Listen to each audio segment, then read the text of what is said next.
मैं तहे दिल से आपको शुक्रिया करना चाहता हूँ कि आपने ये कॉन्वर्जेशन करने के लिए ये एक्सेप्ट किया, न्योता एक्सेप्ट किया। On behalf of the entire advisory board, on behalf of our international advisors, on behalf of 150,000 schools and colleges, but most importantly, sir, on behalf of the 2,000 Gen Z and Gen Alpha who are watching you today, thank you for accepting our invitation. Thank you. Sir, आज कई प्रश्न है, मन में कई प्रश्न है, और पहला प्रश्न ये है संवाद के बारे में। मैं तो बिलीव करता हूं that dialogue can solve anything and everything, but at the same point in time लोग बोलते हैं कि डायलॉग व्हेन इट फेल्स तो आंदोलन करना जरूरी है।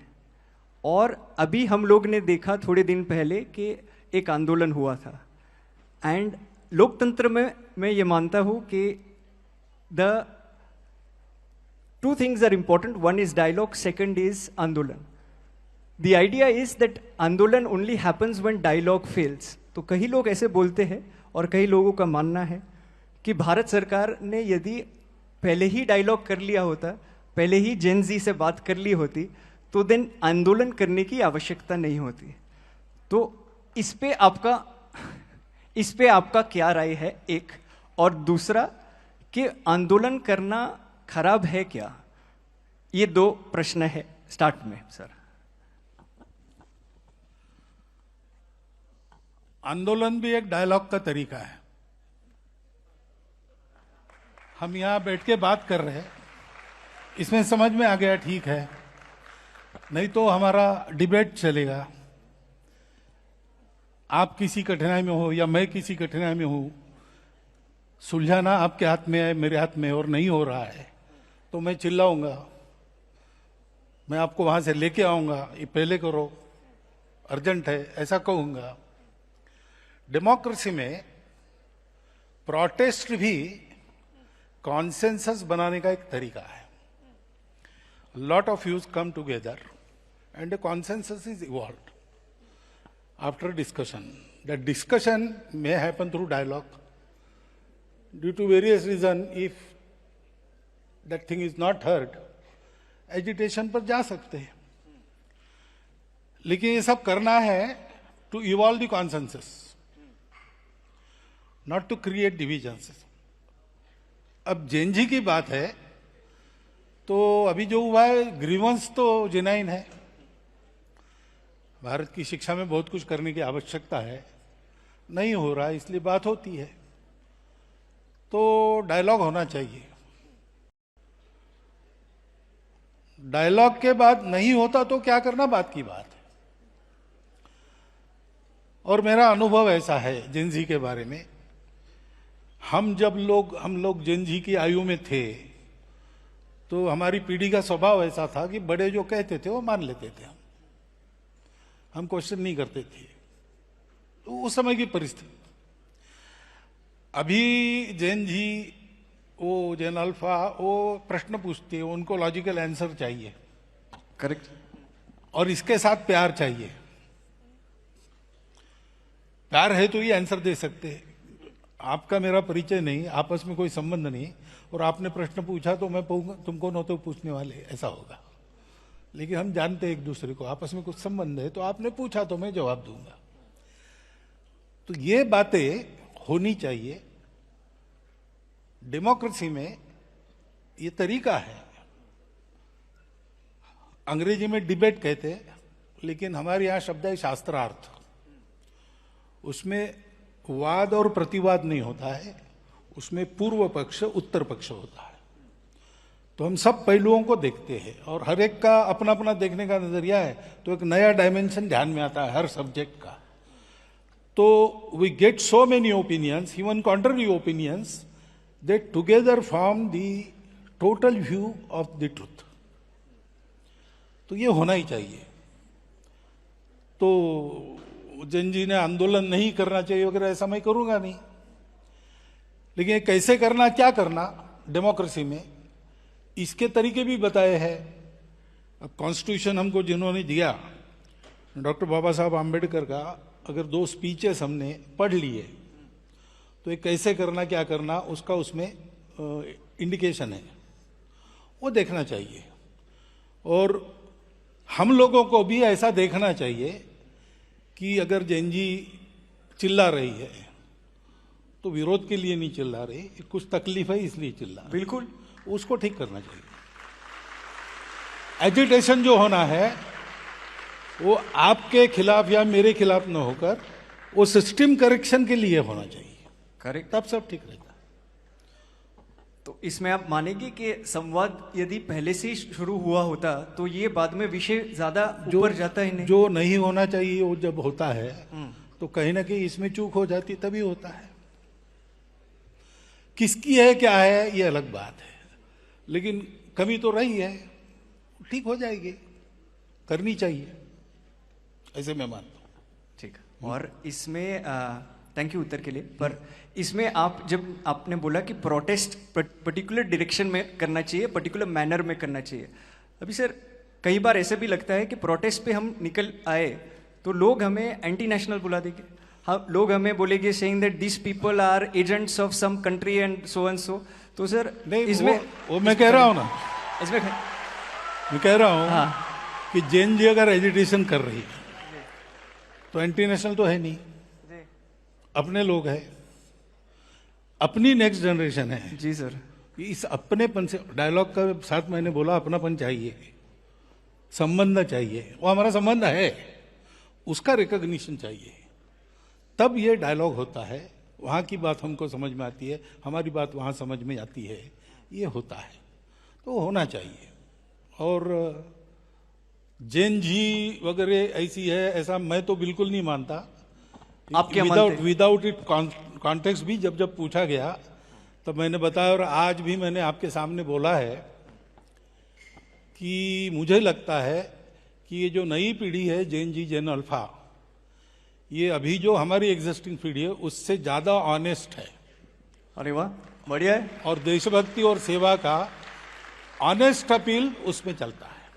थैंक यू सर, ये आपने बताया इसलिए सबसे ऑनेस्ट जनरेशन जेन अल्फा है। लोग बोलते हैं कि बच्चे भगवान का स्वरूप है, तो आजकल के बच्चे जेन अल्फा है, जेन जी है। पर सर तो कई बार ऐसे विषय आता है कि जैसे अभी प्रोटेस्ट में, आंदोलन में हुआ था कि ये बच्चे जो भगवान का स्वरूप है उन पे कई बार जो इनोसेंट है उन पे कई बार लाठीचार्ज होता है, पेलेट गन फायरिंग हुआ था। तो ये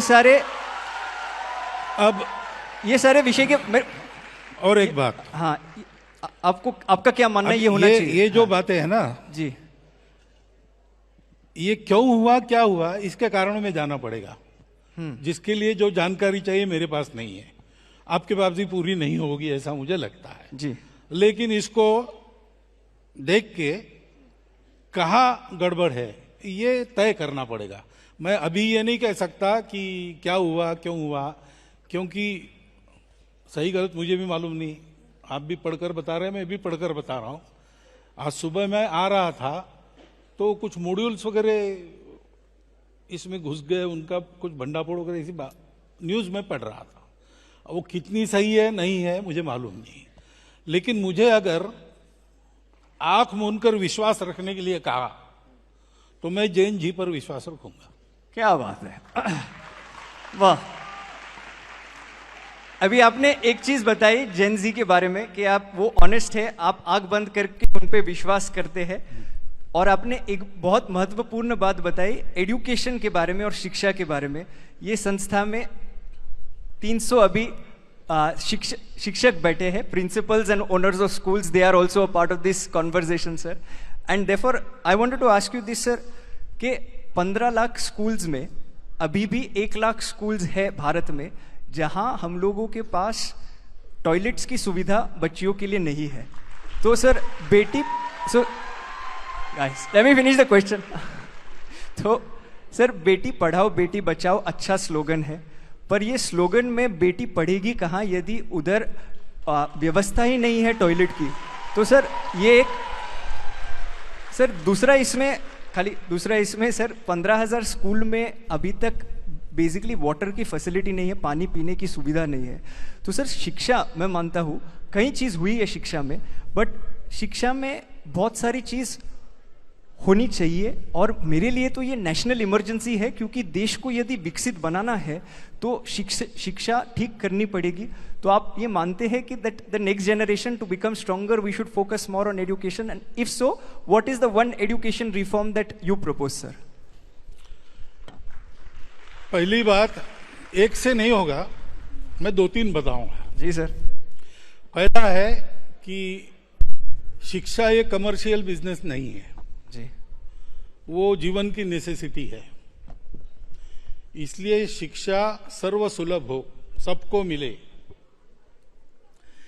ऐसा उसका स्ट्रक्चर करना चाहिए। तो इसमें तो बहुत सारा विचार करना पड़ेगा, फीस को लेके सारी बातें। दूसरा, शिक्षा हम सबकी रिस्पॉन्सिबिलिटी है, तो जिसका काम वो ठीक करे वो होना ही चाहिए। नहीं हो रहा है तो गड़बड़ है, उसको ठीक करना चाहिए। लेकिन मैं अपने जगह क्या कर सकता हूं? उदाहरणार्थ, कई जगह, कई स्थान है हमारे यहाँ, तो ग्रामीणों ने और कार्यकर्ताओं ने मिलके वहां के स्कूल को ठीक किया। तो ये ऐसी फैसिलिटीज नहीं थी, तो गांव वालों ने थोड़ी थोड़ी संसाधन जुटाकर ये फैसिलिटीज उत्पन्न की। पास के शहर में किसी भले आदमी को पकड़ा, कंप्यूटर स्क्रीन उसने स्कूल में लगा दिए, ऐसा करके किया। अब शिक्षा का जो फाइनेंशियल बर्डन है, अगर समाज पूरा ध्यान देगा, क्योंकि ये शिक्षा सरकार की दी हुई वगैरह नहीं है, ये हमारे बच्चों की शिक्षा है। तो हमारे बच्चों की शिक्षा ठीक हो, इसलिए हमको भी एक्टिव रहना चाहिए, विजिलेंट भी रहना चाहिए और असिस्ट भी करना चाहिए। ये अगर एक्टिविज्म हुआ तो ये सुधार बहुत जल्दी आएगा। बाकी जिनको शिक्षा देनी है उनका भी ट्रेनिंग होना चाहिए। We have to start from teachers, train the teachers, ये करना चाहिए। बाद में फिर पाठ्यक्रम वगैरह बातें आती है, बाद में आते हैं, नहीं बाद में करने की नहीं है, साथ साथ करनी है। लेकिन बेसिक तो यह है कि शिक्षा हम अगली पीढ़ी बनाने के लिए दे रहे हैं, स्कूल चलाने या पैसा कमाने के लिए नहीं दे रहे, ये होना चाहिए। और हम सब लोगों का सहभाग उसमें होना चाहिए, सब लोगों का ध्यान रहना चाहिए, तो ठीक रहेगा। ये दो बदल अगर हम करेंगे तो बहुत जल्दी बातें ठीक हो जाएंगी। ऐसा कुछ जो हुआ है थोड़ा सा इस दृष्टि से, उससे मेरा अनुभव है। और बोल ही देता हूं मैं, आप लोग भी कुछ ऐसा प्रोजेक्ट लेंगे आगे, 15 साल हो गए, अब हमारी एक ताकत बन गई है, उसके भरोसे ऐसा अगर समाज को साथ लेकर शिक्षा में कुछ ठीक ठाक करना, ऐसा आप लोग करने लगे तो इस प्रयास में और बहुत एक बड़ी प्रयास की मात्रा जुड़ जाएगी। Thank you, thank you. प्रयास ये रहेगा कि एजुकेशन में भी अभी ऑन ग्राउंड जाके स्कूल्स में क्या कर सकते हैं, इन टर्म्स ऑफ इंफ्रास्ट्रक्चर वगैरह भी क्या करना है, कैसे करना है, वो करेंगे। पर इसमें सर आपने टीचर्स के बारे में बात की, तो जस्ट वन क्विक फॉलोअप इसमें कि 10 लाख टीचर्स की वैकेंसी भी है आज की तारीख में। ये बात सही है कि 1 करोड़ टीचर्स है, बट 10 लाख टीचर की वैकेंसी है सर। तो ये मैं मानता हूं, और मैंने जब ये पूरा आंदोलन हुआ था तभी मैंने एक प्लैकार्ड लिया था, not for CJP, not for BJP, I am for education, how many like me, ऐसा करके मैंने सर लिया था।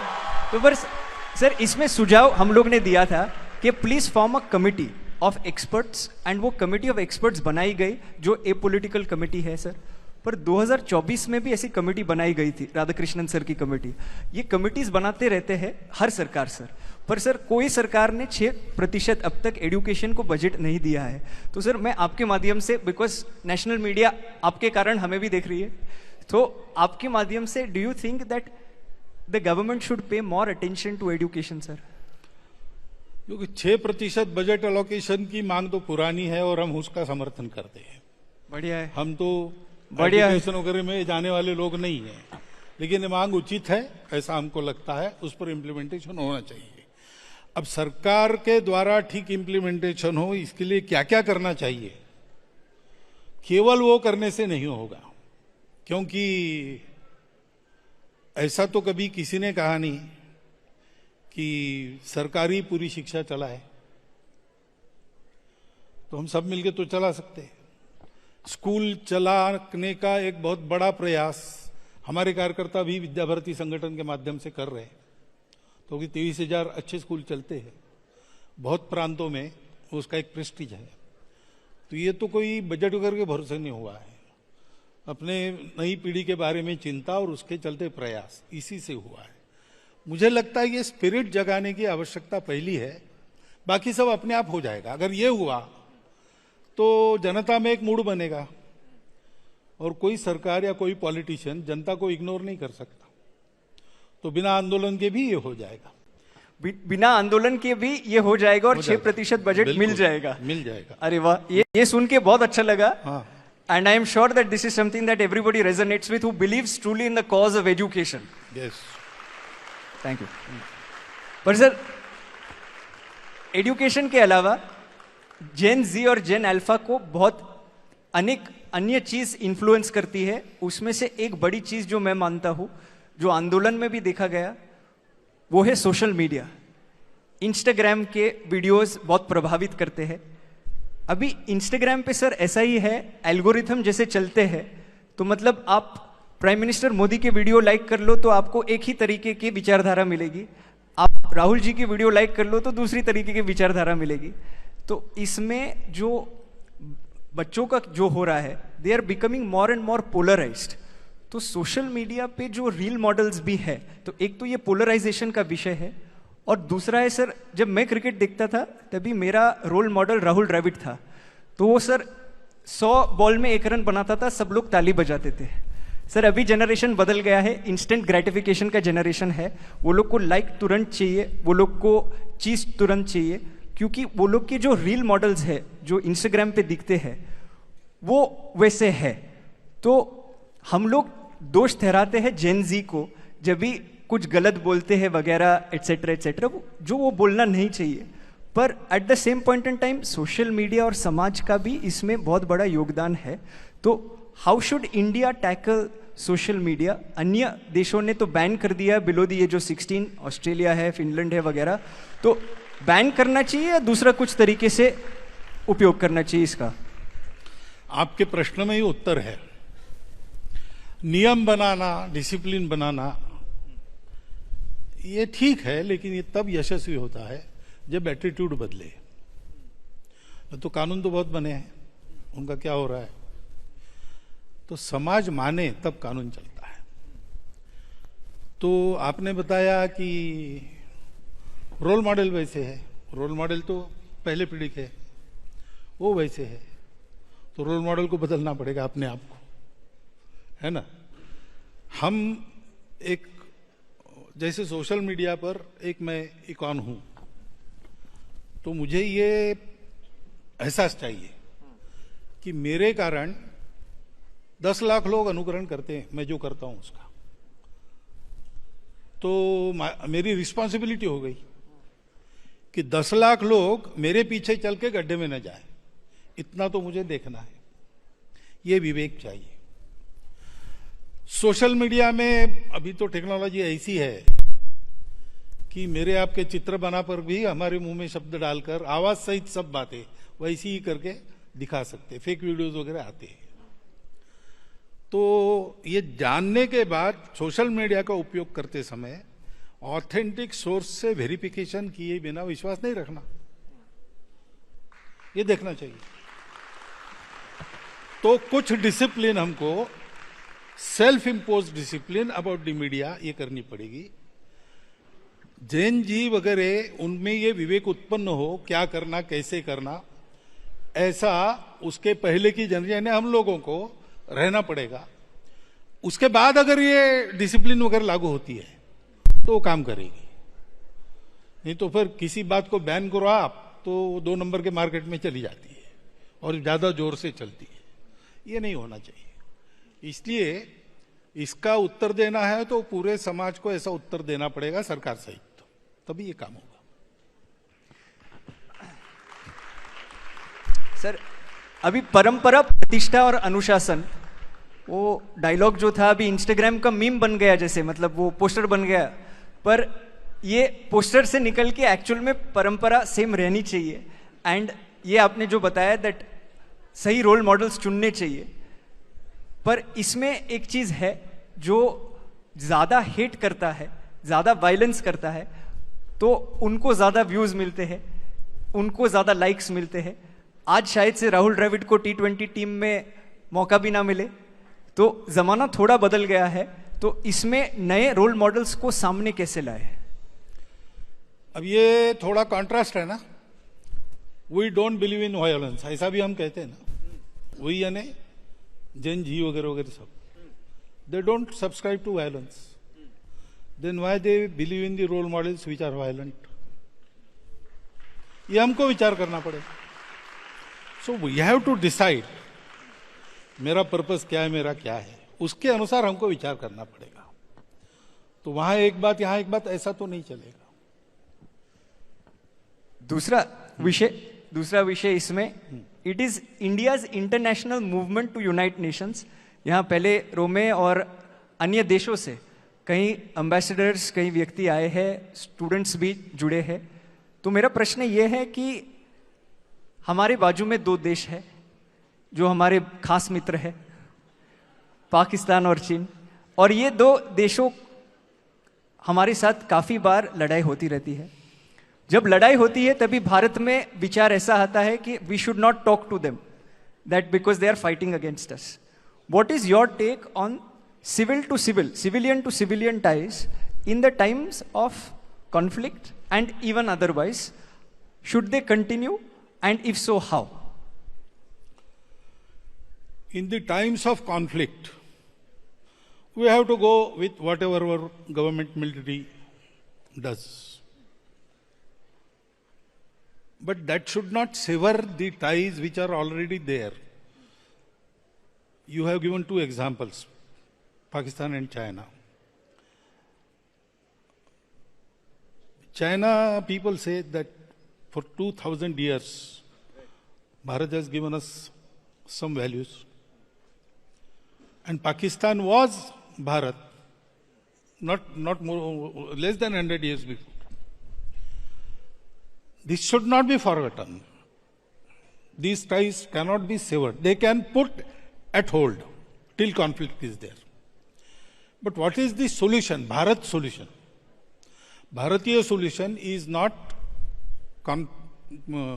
conquering or obliterating others. To form that harmonious assimilating process, that requires dialogue. So conflicts may halt all these relations, but they cannot sever. They should not. Sometimes, after resolution of conflict, we have to take up the sutra from where we have left it, and we have to continue. So permanent enmity, permanent hatred is not the solution. When there is some trouble, we have to look after it, and there is a way to look after it. We have to be all for that way. But that is a temporary thing. It comes due to politics. It is not that the Pakistanis are wholeheartedly enemies of Indians. That is not, or Indians are like that. It is not there. But states, politics, international borders, that is also there. That is a fact of life. So during conflict, we are with our government. We are with our military. But we know that sometimes it has to cease, and we have to be one, because humanity is one. How lovely. Humanity is one, and therefore, sir, I think Bharat can be both Vishwamitra and Vishwaguru in that sense. And we can hopefully unite the world, because we are not looking to conquer any other country, but we are looking to unite. तो sir स्पष्ट पूछ लेता हूँ एक बार, आज की तारीख में सिविल सोसाइटी को पाकिस्तान और चीन के जो स्टूडेंट्स है या फिर नॉर्मल सिविल सोसाइटी है, उनके साथ संबंध रखना चाहिए, उनको बुलाना चाहिए, बातचीत करनी चाहिए, हाँ या ना? Not during times of conflict, I tell you. Now conflict is a military war or even terrorism. That is a sort of conflict. This terrorism is not only a terrorism by radical groups. It is a whole philosophy behind it. And there is a policy behind it. 1,000 cuts. So it is a hidden war. So we have to treat it accordingly. Okay. Understood. दूसरा विषय जो international बच्चों में काफ़ी बातचीत होती है, अभी भारत में बातचीत होती है अबाउट द LGBTQIA+ कम्युनिटी। तो ये विषय पे आपने कई बार बोला है, and you have spoken and you have said that everybody is a part of the same community and we should treat everyone in the same manner. But sir, my question then to you in this is कि same sex marriage जो है अब तक वो legalise नहीं किया गया है, एंड संघ की विचारधारा इस पे और जेन जी और जेन अल्फा में ये काफ़ी बात होती है। उसके लिए मैं आपको पूछना चाहता हूँ that why is the RSS stating that same sex marriage should be disallowed? तो same, did I ever say same manner? Sorry sir, did I ever say same manner? No sir, No. No. LGBT or whatever, they are all part of the society thank you. which we belong to. And in our society, there is a tradition of accommodating. There were systems. Now, marriage is not in our tradition, vivaha. That is not a convenience created so that two people should live together. It is an institution which is created by marriage, family. Family is unit of society. And next generations are trained in kutumba or family to be good citizens of that country. So training of next generation by their relations, mata, pita, all these things. That is also an ancient system running. Now we have to have some system first. The existing system if we disturb, and new systems we don't have, that will create a conflict. Secondly, we cannot mix these things. We have to prepare the society first, because laws don't dictate society. Society dictates the laws. है ना? जी। So we have to educate the society first. That stage is not there. And at this stage, if we tamper with the vivaha system, that will create some other side effects. So instead of that, prepare a system which can accommodate all these people. They are part of the society, and it should be seen to accordingly. That is definite. But manner can change. Manner has to change. This situation, we have to have these special measures. That is why same-sex marriage don't say that. How these same-sex companions can live together, you have to devise some system. You can form a law for that. Society will accept that. How lovely, how lovely, how lovely. So same sex companionship, उसके बारे में विमर्श और विचार करना चाहिए, and eventually उस पे कोई law pass करना चाहिए कि that becomes acceptable in society. I am so glad Not only that, yes, that will continue the smooth running of the society in future also. That type. for Gen Z and Gen Alpha and the many conversations that we have about this government having progressive and sometimes not so progressive views and have people from the same ideology having such views, I am so glad that you made this statement, clarified it, yes, and you said this. Sir, और एक विषय है महिला के बारे में, and you have stated saying that men must step back and empower women to lead. And I quote you in this word to word, आपने ये बताया है.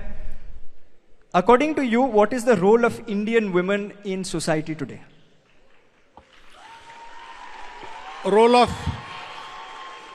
women in not only Bharatiya society, everywhere in the world, we take it that it is equal and complementary to each other. So they have to be trained in capacities as we train men in capacities. So everything they can do, and everything they should be trained for. और क्या पूछना है? That role is there. और sir इसमें ये पूछना है sir, the RSS truly believes that women are equal partners in nation building, but sir then why does the core organisation of the RSS remain intrinsically male, and why is why is the solution? Okay. Guys, this is a samvad, this is not a vivad. No, This it's is- okay. This is samvad. You are asking questions from their mind. That is why they are clapping. Sir ये भी clarify कर दूं, लोगों को लगेगा मेरे प्रश्न है, बाद में डांट भी मुझे पड़ेगी, श्रेय भी मुझे जाएगा, तो मैं पहले ही बोल देता हूं that these questions, the reason why they are clapping so much, have been crowdsourced from the students who are sitting here, not just sitting here, but from all the schools and colleges that we work with. So उसके लिए ताली ज्यादा बजा रहे हैं. But sir, ये यदि why is the solution always to keep women in a separate parallel wing rather than integrating them into the apex decision making body of the RSS? So this question has been asked because you have incomplete information.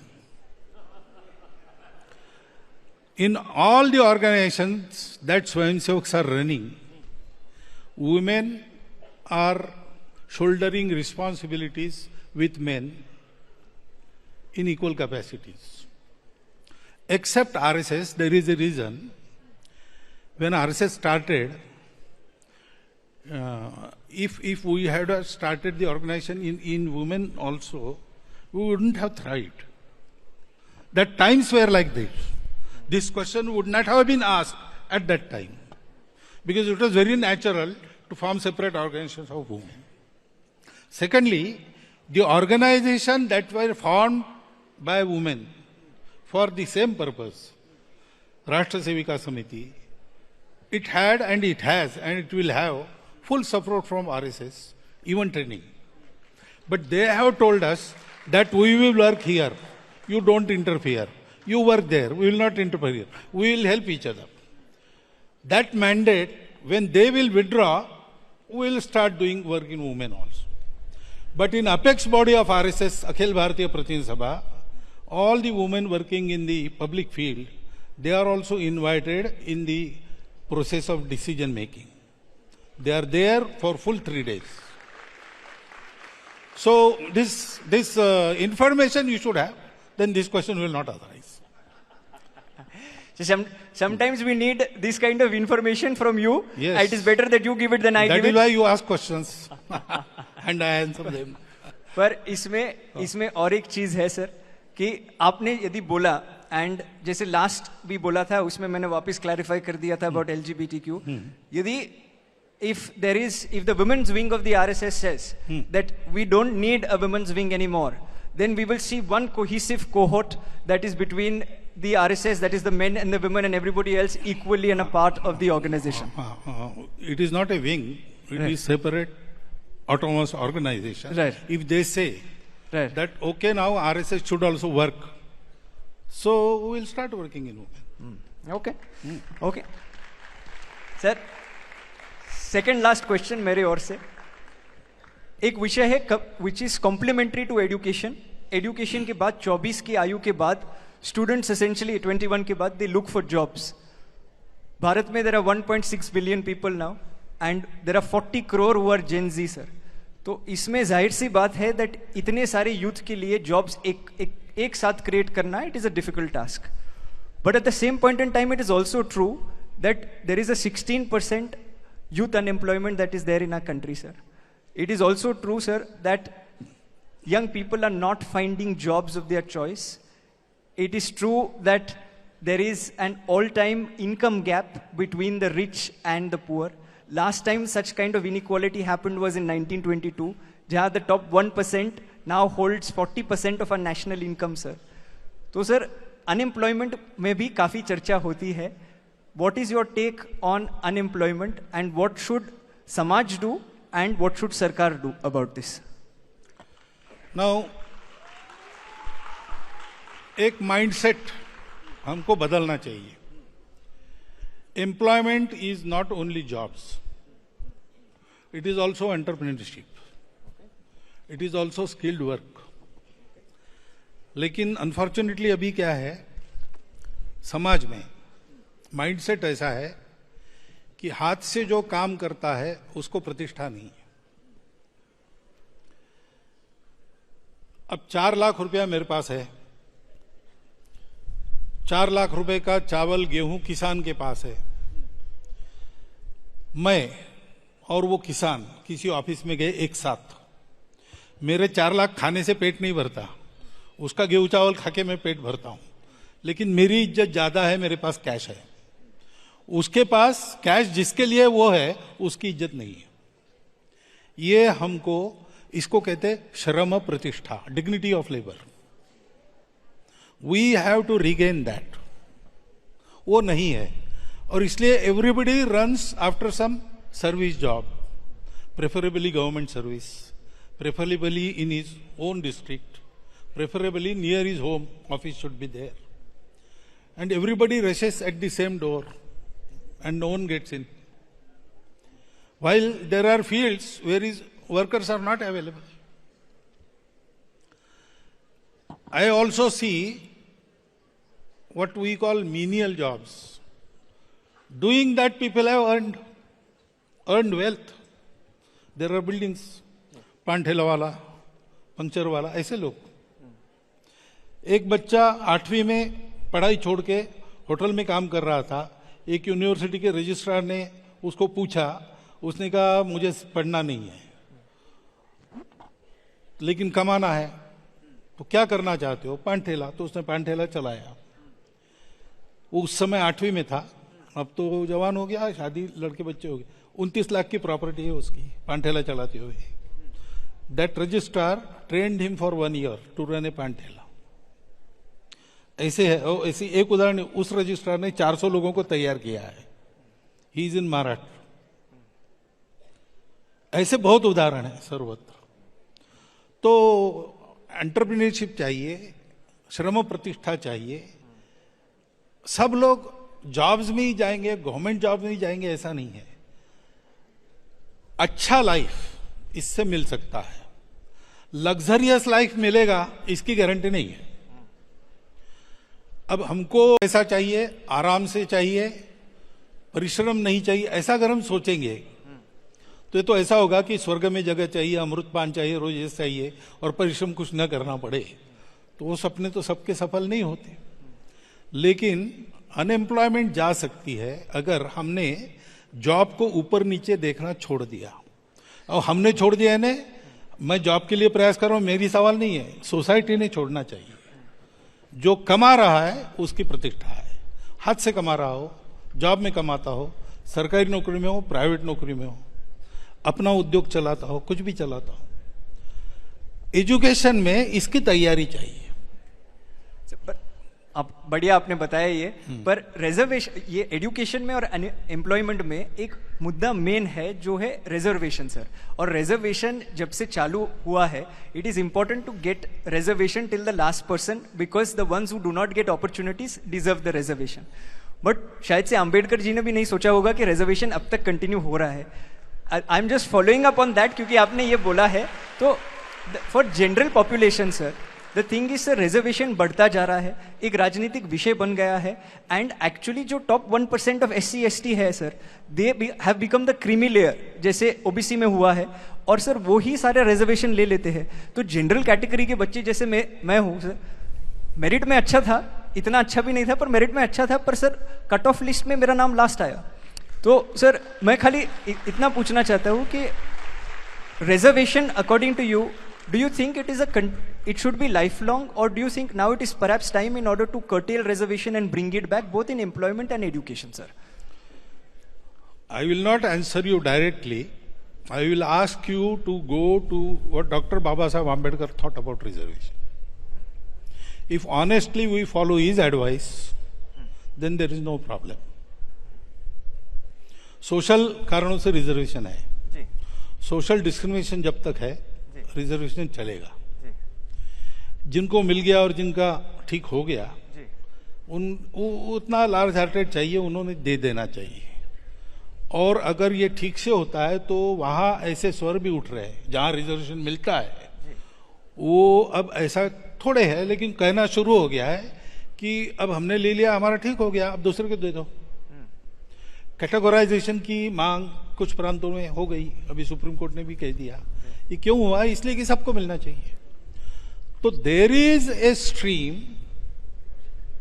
in those who get the reservations that this is for our upliftment, this is not the permanent measure, and we have to take advantage of this, improve ourselves and make this useful for others, those who haven't got yet. ये वहां stream है, उसको encourage करना चाहिए। इसमें राजनीति छोड़ देनी चाहिए। सारे मेजर्स को प्रामाणिकता से इंप्लीमेंट किया तो जल्दी उसकी आवश्यकता समाप्त होगी, तब विचार करेंगे। लेकिन इसकी राजनीति हुई, इसलिए बैड ब्लड क्रिएट होता है। वास्तव में सामाजिक एकता के लिए ये मेजर लाया गया है। वो डिविजिव उपयोग उसका करने वाली, in itself measure is not wrong, but those who wield the sword, they are wielding it wrong way, intentionally. Unless that is cured, I don't see anything. I am so glad that you said this. Coming from somebody like you, I am sure the country is listening. But एक आखिरी प्रश्न जो था वो पर्यावरण पे है, क्योंकि climate change is something that we keep talking about in our conferences. 108 conferences करते हैं सर एक साल में, आप जानते हो, और बाद में ये आखिरी का कार्यक्रम होता है। तो क्लाइमेट चेंज के बारे में everybody is very passionate in Gen Z and Gen Alpha, and this is across.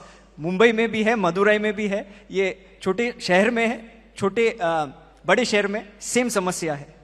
वो लोग बोलते हैं कोई भी सरकार है सर, भाजपा है या कांग्रेस है या राष्ट्रवादी है, जो भी है, जब भी हम लोगों को आवाज उठाना है कि आप पेड़ पौधे क्यों काट रहे हो, you can build the road in a different manner, and सरकार नहीं सुनती।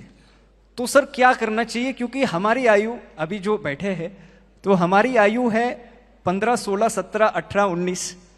तो आपका क्या सुझाव है? What should young India do when they believe so much in climate change, but sometimes governments don't believe as much in climate change? Governments is a different thing. Correct, हमको क्या करना चाहिए? Anywhere government is a different thing. It has to act in so many pressures.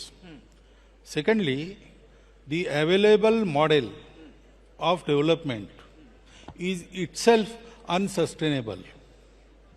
That is why they have to plan for sustainability goals. And the only country which fulfills that goals per year is Bharat. Everybody else talks of this Paryavaran and never acts on it. We have to change the model. As you said, development can happen without harming Paryavaran. That is true. But that way is with us and we are not treading on it. So we have to change our development model. That is the basic thing. Without that, no government can act fully for the Paryavaran. Some lapses will be always there. Now, this requires a tremendous pressure which should come from the society.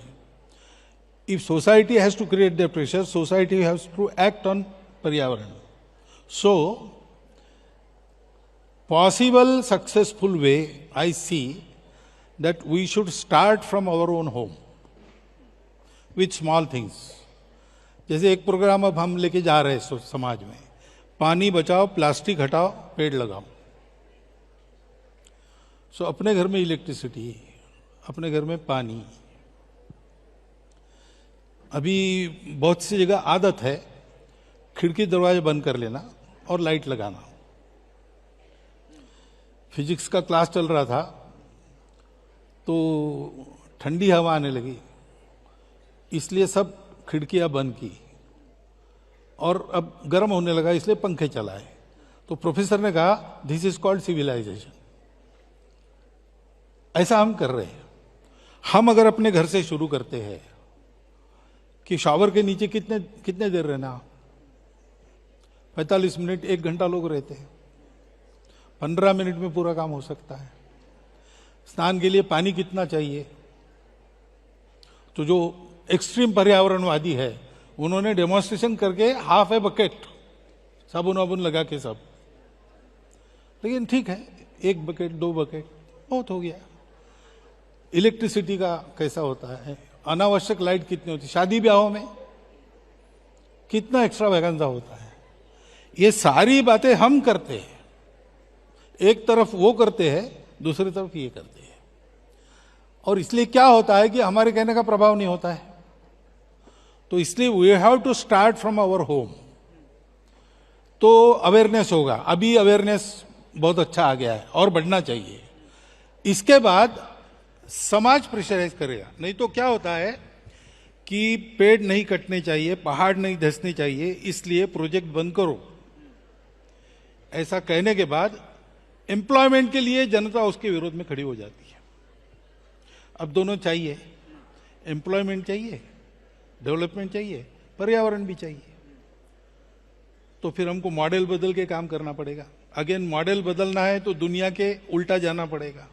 उल्टा जाना पड़ेगा तो पहले समाज में models चाहिए, तब किसी की हिम्मत होगी उस पर चलने की। ये सब करना पड़ेगा और ये स्टार्ट हुआ है। इनमें करो, ऐसा आपको नहीं कह रहा, आप भी करो। हमने शुरू किया है, हमने ऐसे मॉडल्स भी खड़े किए, डेवलपमेंट विद पर्यावरण। हमारा ग्राम विकास उसी प्रकार से चलता है। तो ऐसी कई बातें, अभी मैं एक कॉन्फ्रेंस में गया था तो देश भर के कई सारे आर्थिक दृष्टि से प्रयोग करने वाले लोग आए थे। तो अबाउट 500 वेयर देयर, यानी वेयर स्पॉटेड। उसमें से 39 को सिलेक्ट करके बुलाया, वो उनका वृत्त हुआ। उसमें सब लोग थे स्वयं करने वाले। तो ये शुरू हुआ है, हमको भी उसमें हाथ लगाना चाहिए। The tide will turn once the opinion is firmly planted in the public mind and public does what it can do in their own home. तब बदलेगा, बदलना तो पड़ेगा, बदलना तो पड़ेगा। एंड मैं मानता हूं, जैसे आपने बोला, पब्लिक मोमेंटम और पब्लिक प्रेशर बना रहेगा और खुद वो लोग भी करेंगे तो ऑटोमेटिकली और पॉलिसी बनेगी और सिस्टमैटिक प्लानिंग हो पाएगा। ये आप बता रहे हैं। बिल्कुल। ये भारत में तो कुछ नया नहीं है। It is something that we have been worshipping the environment much. Prithvi Sukta में, अथर्ववेद में पृथ्वी सूक्त में पहली बार there was a hymn in regards to protecting nature and worshipping nature, and we used to worship nature before we used to worship gods. But sir, I only hope that जो आपने आज जो बताया है, क्योंकि आपने बताया है, बच्चे तो सुन रहे हैं, but everybody else is also listening across the country, and I really hope that the message spreads and a lot of things that you've mentioned about education, about climate change, about all of these issues actually gets implemented. Before I let you go, because I have you, मेरा एक व्यक्तिगत सवाल है। संस्था के ओर से और संस्था से जो सब जुड़े हैं, जो बैठे हैं, उनकी ओर से 100 साल से आप मैन मेकिंग कर रहे हैं, हम छोटा सा प्रयास कर रहे हैं। What are the 3 qualities that you think leaders of tomorrow should have in India and across the world? 3 qualities यदि आपको लगती है नेक्स्ट जनरेशन के लिए। देखिए, लीडरशिप के लिए पहली बात है, you have to lead from within, lead by example. तो लीडरशिप यानी टीम वर्क चलाना है। लीडरशिप कहने के बाद हमारे सामने वो चित्र आता है, सामने आ रहा है, भाषण कर रहा है, चुनाव जीत रहा है, लोगों को उपदेश कर रहा है। इससे नहीं होता है। Real leaders are those who remain behind, they work from within. Sir, that is sorry to interrupt you. That is why we have you today here. That is why we requested you as the chief guest here. I don't say myself, I don't see myself as leader, as a worker. But anyway, secondly, leaders' behavior.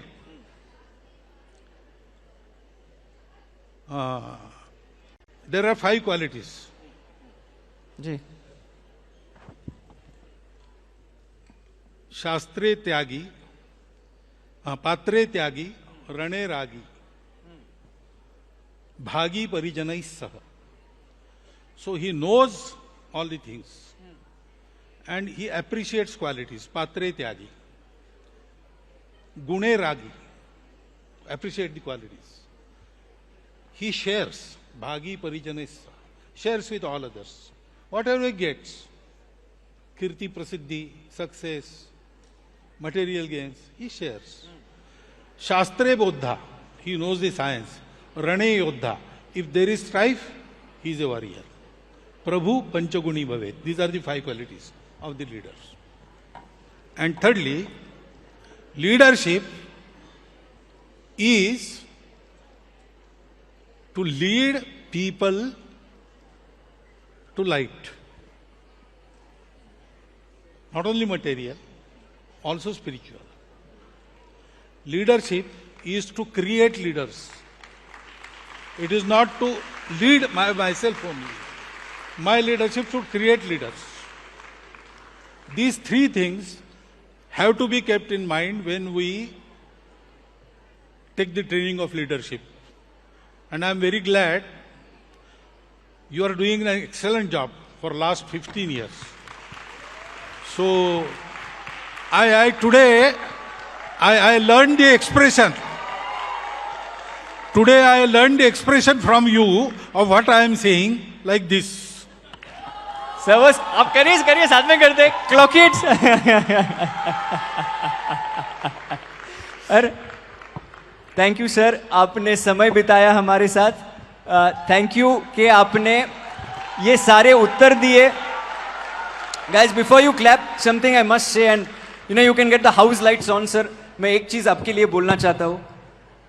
That this conversation earlier was not a conversation. We've sent him the questions. I just gave him the questions right now in front of him. Earlier it was supposed to be a speech. And sir मैं खड़े रह के ये बोलना चाहता हूँ आपके लिए please. Earlier it was a speech that he was going to give. And he was going to give a speech as Sir Sangachalak ji gives great speeches. But I said, sir आज speech के बदले में हम संवाद करते हैं, और संवाद ऐसे विषय पे करते हैं जो युवा को पसंद है और युवा बात करती है.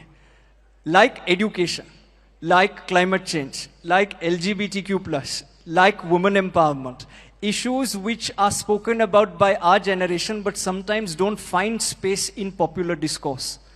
The fact that we didn't give him the questions and I asked him all of these questions and he took all of them very willingly and with a smile on behalf of all the Gen Z and Gen Alpha.